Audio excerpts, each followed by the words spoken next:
Oke, Assalamualaikum warahmatullahi wabarakatuh. Jadi hari ini kita akan praktikum tentang neraca air. Dalam neraca air ini kita akan membahas dua hal, yaitu yang pertama neraca air umum dan yang kedua itu neraca air lahan. Jadi nanti akan disajikan tentang perhitungan dengan menggunakan neraca air umum dan neraca air lahan.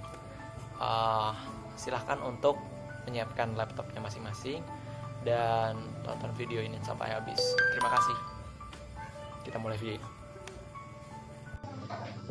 Oke, kita akan membahas materi tentang neraca air. Jadi neraca air dalam konsep siklus hidrologi bahwa jumlah air di suatu luasan tertentu di permukaan bumi dipengaruhi oleh besarnya air yang masuk dan air yang keluar pada jangka waktu tertentu. Neraca masukkan dan keluaran air ini di suatu tempat itu dikenal sebagai neraca air. Jadi neraca air itu bisa kita katakan jumlah air yang masuk sama yang keluar pada suatu tempat tertentu di jangka waktu tertentu. Jadi itu yang disebut neraca air. Nah, neraca air ini ada dua macam, yaitu neraca air umum dan neraca air lahan yang akan kita pelajari.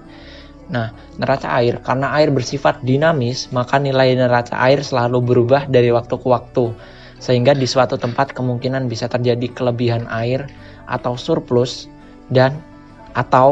ataupun kekurangan air ataupun defisit.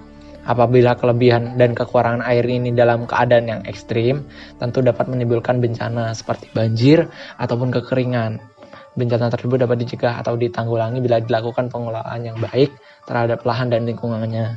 Makanya kita akan belajar tentang neraca air lahan dan neraca air umum itu agar kita mengetahui gimana kita bisa mengelola air itu dengan baik dan benar di pertanian. Oke, kita masuk ke yang pertama, neraca air umum. Neraca air umum hanya memperhitungkan faktor cuaca saja, yaitu curah hujan dan evapotranspirasi. Diasumsikan tanah menyimpan air sebanyak curah hujan input dikurangi evapotranspirasi output.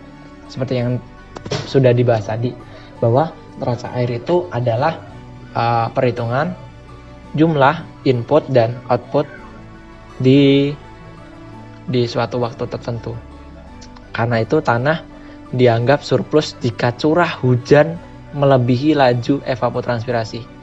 Ya, logikanya ketika hujannya itu banyak, hujannya itu melimpah, melebihi laju evapotranspirasinya, maka dianggap surplus. Tapi jika laju evapotranspirasinya itu lebih besar, maka itu dapat dikatakan defisit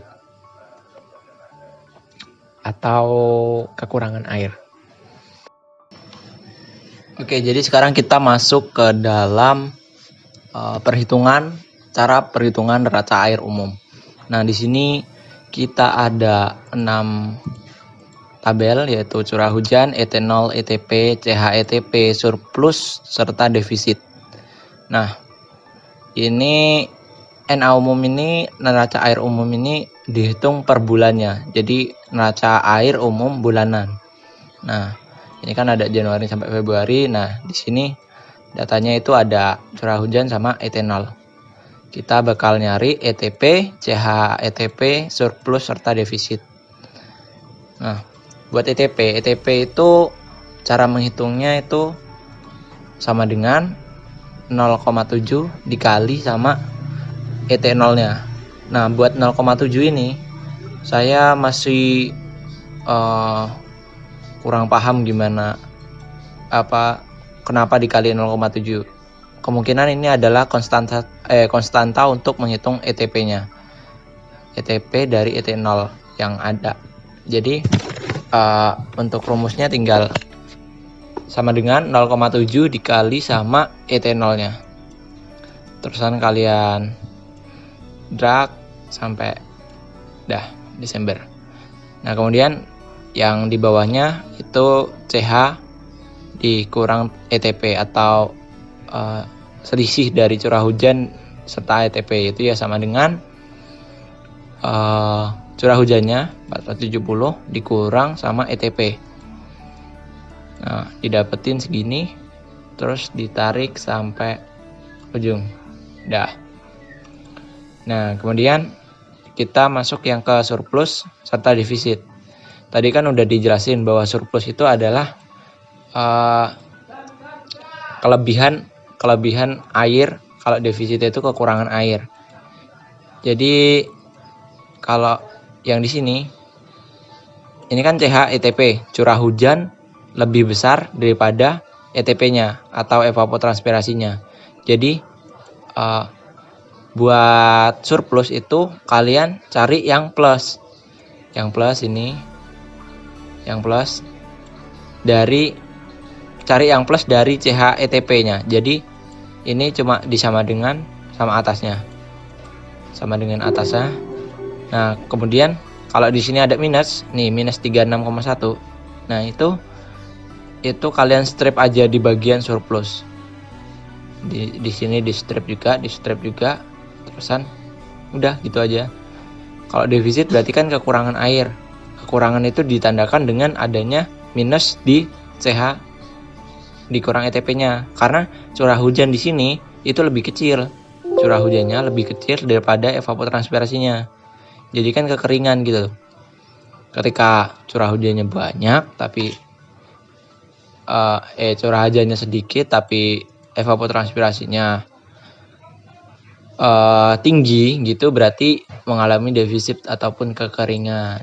Nah, terusan di sini minus juga. Nah, yang lainnya itu di strip aja. Jadi kayak kebalikannya. Udah, buat neraca umum perhitungannya cuma kayak gini aja.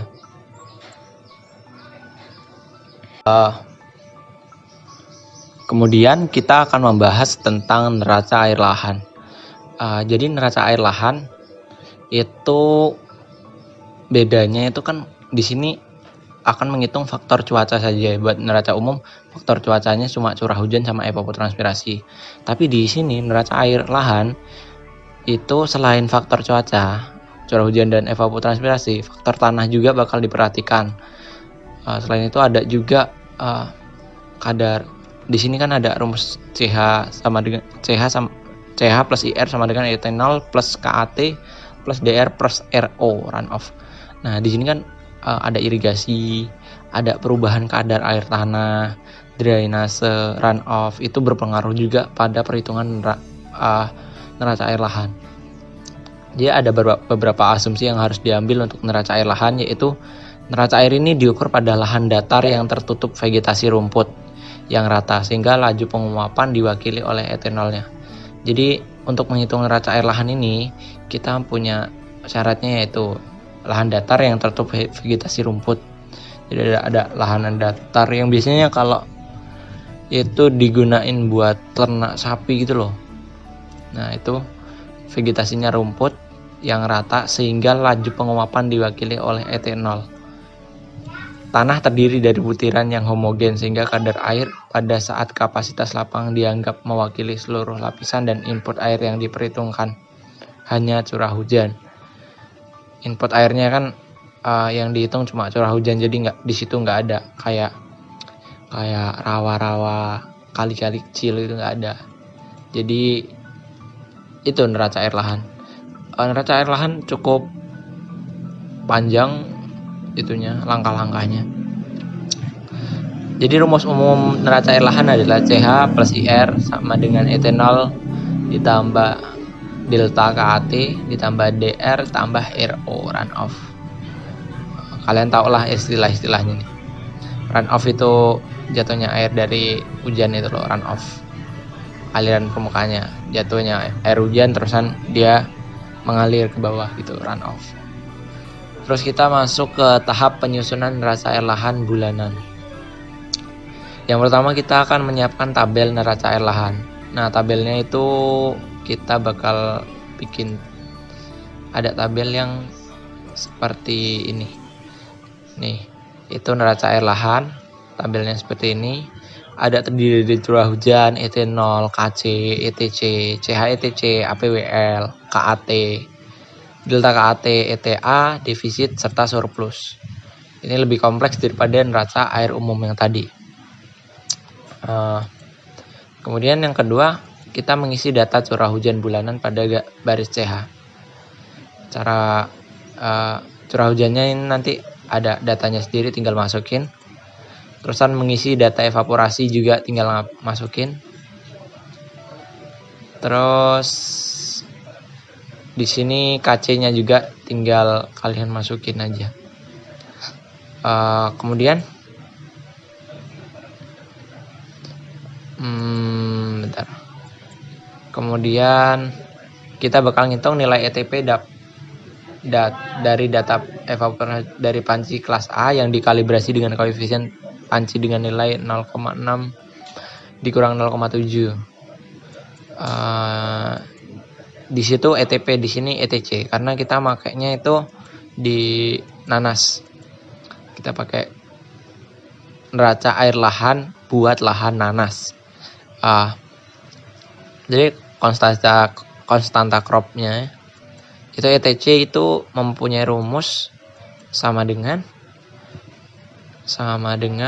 etanol dikali KC, dikali sama KC, dapat 176.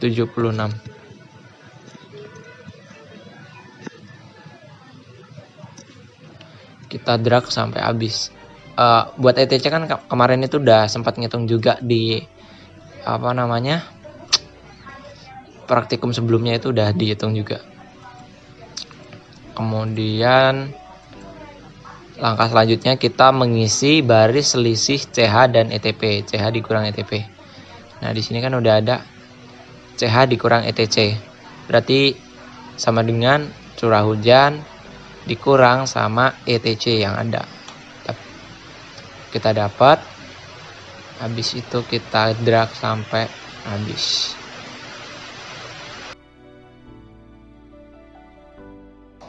Oke, selanjutnya kita masuk ke yang keenam, yaitu mengisi baris APWL atau kepanjangannya itu Accumulate Potential Water Loss atau akumulasi air yang hilang.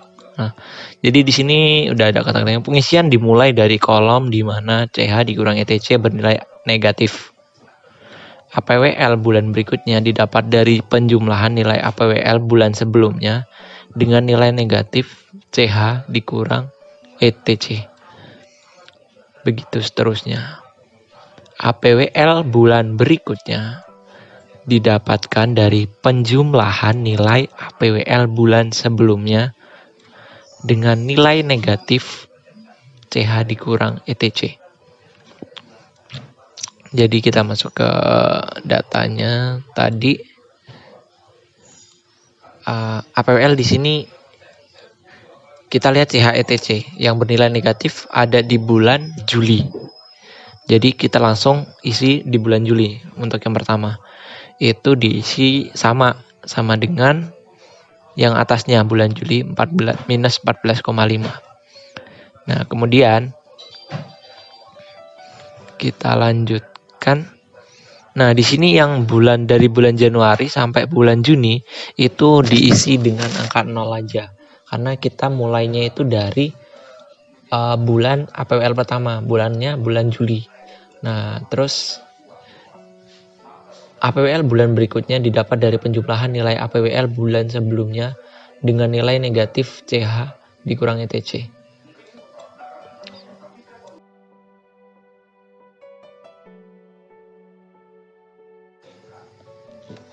Oke, selanjutnya kita masuk ke yang keenam, yaitu mengisi baris APWL atau kepanjangannya itu Accumulate Potential Water Loss atau akumulasi air yang hilang. Nah, jadi terus PO sama P1 ditambah dalam kurung minus dari itunya. Kan di sini sama dengan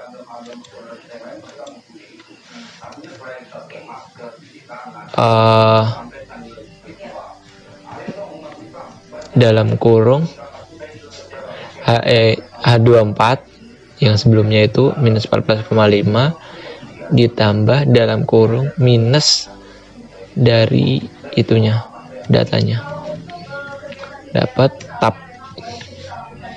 dan dapat 17, kita drag sampai samping. Nah, kita dapat angkanya seperti ini. Nah, buat APWL cara menghitungnya seperti itu. Terus kita lanjut ke mengisi baris KAT, kandungan air tanah. Pengisian baris KAT pada saat terjadi APWL dimulai dari bulan pertama terjadi APWL. Jadi gini, buat yang KAT ini di sini di bawah itu udah ada rumusnya. Jadi KAT adalah KL dikali K pangkat APWL-nya. KL itu kalau KAT kan kandungan air tanah. Kalau KL itu kapasitas lapang. Jadi kapasitas maksimum dari kandungan air tanah tersebut. Nah, di sini ada rumus di sini kan KAT sama dengan KL dikali K pangkat APWL. Nah, K-nya ini ada rumus lagi. K itu sama dengan PO ditambah P1 per KL. Nah, KL itu KL buat di sini 280.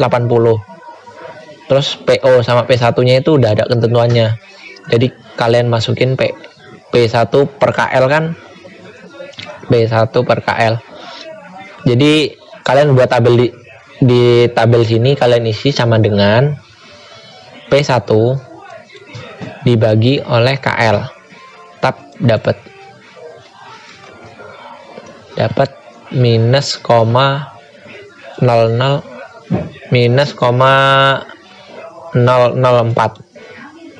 Nah, habis itu sampingnya itu kan berarti di sini kan K itu berarti kan PO ditambah P1 per KL, berarti PO-nya di sini PO ditambah sama hasil P1 per KL-nya. Nah, kita dapat segini 0,997. Nah, habis itu untuk APWL di sini kan, nah di sini APWL bulan, kita mulai perhitungan KAT-nya dari bulan Juli. Berarti APWL-nya itu sama dengan minus 14,5. Jadi minusnya itu dihilangin aja. Jadi pangkatnya jadi plus kayak dimutlakin gitu. Nah, habis itu didapatlah KAT-nya itu sama dengan KL yang didapat 280 dikali sama K 0,997 pangkat 14,5. Nah, udah didapat 206,411. Nah, habis itu buat di sebelahnya ya sama aja, tapi bedanya itu pangkatnya aja. Jadi nanti di sini kalian dapat pangkat 17, terus di sini pangkat 255, di sini pangkatnya 156,5.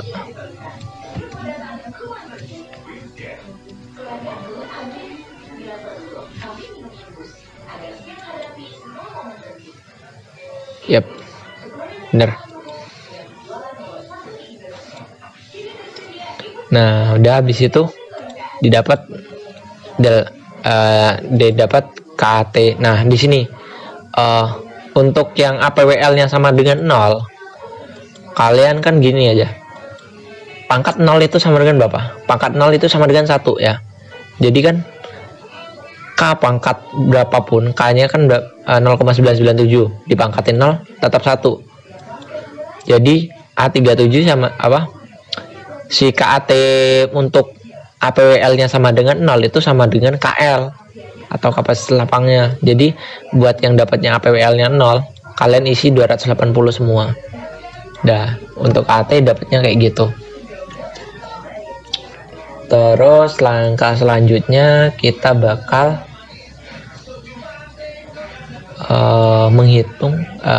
mengisi baris perubahan kandungan air tanah dalam kurung delta KAT pengisian baris KAT dimulai dari bulan pertama. Untuk yang APWL-nya sama dengan 0, kalian kan gini aja. Pangkat 0 itu sama dengan berapa? Pangkat 0 itu sama dengan 1 ya. Jadi kan K pangkat berapapun, K-nya kan 0,997, dipangkatin 0 tetap 1. Jadi A37 sama apa? Si KAT untuk APWL-nya sama dengan 0 itu sama dengan KL atau kapasitas lapangnya. Jadi buat yang dapatnya APWL-nya 0, kalian isi 280 semua. Dah, untuk KAT dapatnya kayak gitu. Terus langkah selanjutnya kita bakal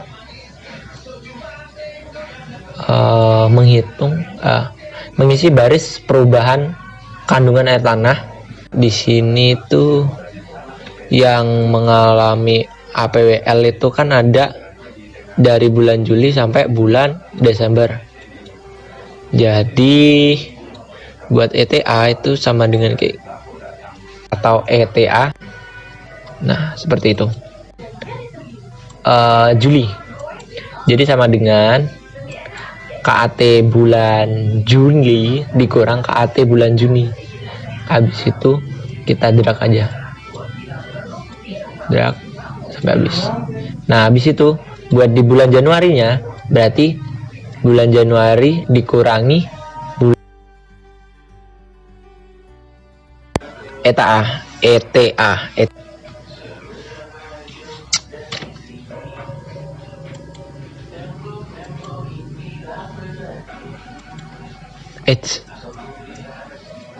Yep. Terus ETA. Kita lanjut ke yang selanjutnya, mengisi baris evapotranspirasi aktual atau ETA untuk bulan-bulan yang mengalami APWL pada bulan-bulan dengan CH kurang dari ET0, maka berlaku ETA sama dengan CH plus delta KT. Karena seluruh air hujan menguap bersama air-air yang ditarik dari dalam tanah. Pada bulan-bulan dengan CH lebih dari ET0 berlaku ETA sama dengan ET0. Nah, yang kita garis bawahi di sini yang CH-nya itu kurang dari ET0, maka berlaku ETA sama dengan CH plus delta KAT. Kita di sini tuh yang mengalami APWL itu kan ada dari bulan Juli sampai bulan Desember. Jadi buat ETA itu sama dengan kayak H20. ETA itu sama dengan CH ditambah delta KAT. CH ditambah delta KAT dari situnya. Dapat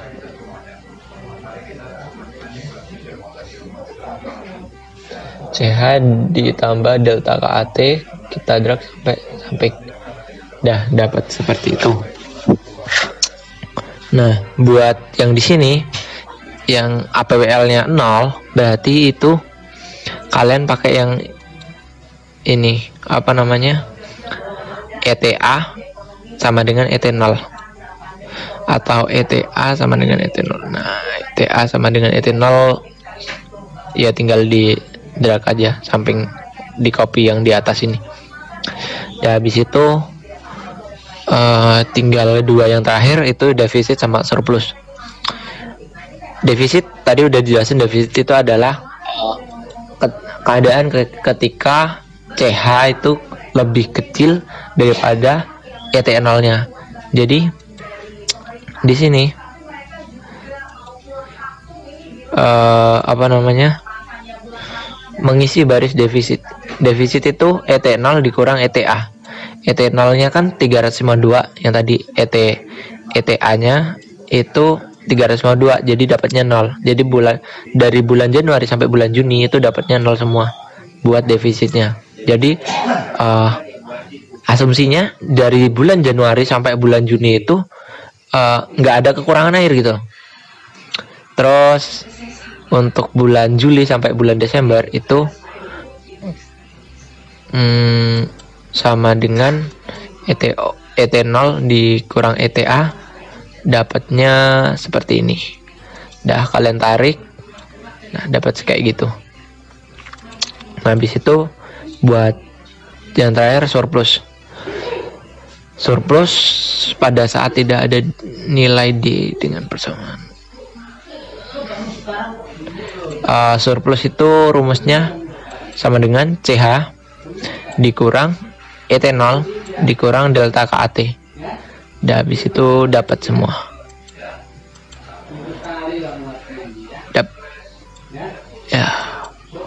Ya. Untuk neraca air lahan buat nanas kayak gitu cara menghitungnya. Materi ini cukup sulit, pemahamannya juga cukup banyak, jadi bisa diulang-ulang kalau emang belum ngerti gimana cara-caranya gitu.